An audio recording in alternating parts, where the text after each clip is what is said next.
Perkenalkan, nama saya Rivaldi Moisip, kelas A121 Fakultas Hukum, NIM 2174201006. Pada saat ini saya akan mempresentasikan hasil tugas UAS Hukum Pidana. Hukum pidana biasanya dipakai untuk menghukum yang melanggar atau berbuat kejahatan, seperti mencuri, merampok, pemerkosaan, korupsi, pembunuhan, penipuan, dan penganiayaan. Terdapat beberapa sumber dari hukum pidana yang berlaku di Indonesia, diantaranya yaitu dapat melalui KUHP, undang-undang di luar KUHP, hukum adat. Berdasarkan pemahaman di atas, maka dapat dipahami bahwa hukum pidana memiliki sumber-sumber hukum yang mutlak beserta berlakunya suatu pidana tersebut. Beberapa sumber dalam hukum pidana yang berkekuatan KUHP, undang-undang, pidana khusus di luar KUHP, serta jurisprudensi. Sumber hukum di dalam KUHP membuat perubahan pidana yang digolongkan sebagai tindak pidana dan bentuk modifikasi.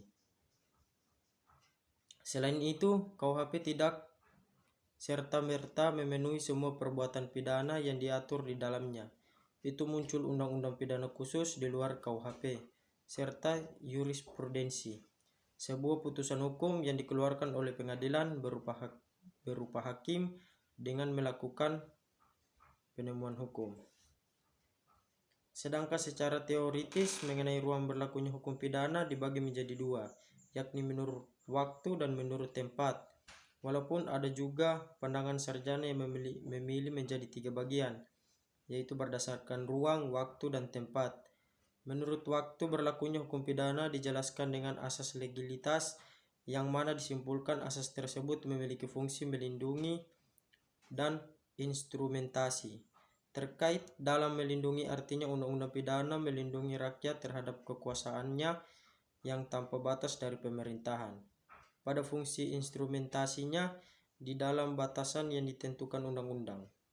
Pelaksanaan kekuasaan oleh pemerintah tegas-tegas diperbolehkan, sementara menurut tempat berlakunya hukum pidana dapat dipahami dengan asas teritorialitas. Dilihat dari mana perbuatan pidana itu berlangsung.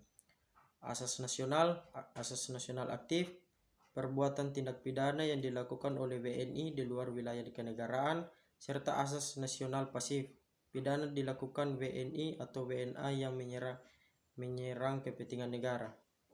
Sekian presentasi dari saya, dan saya mengajak kepada teman-teman yang ingin menambah ilmu di universitas, saya sarankan untuk masuk di Universitas Pembangunan Indonesia Manado, karena selain program studinya banyak, dosen-dosennya juga dalam mengajar sangat profesional.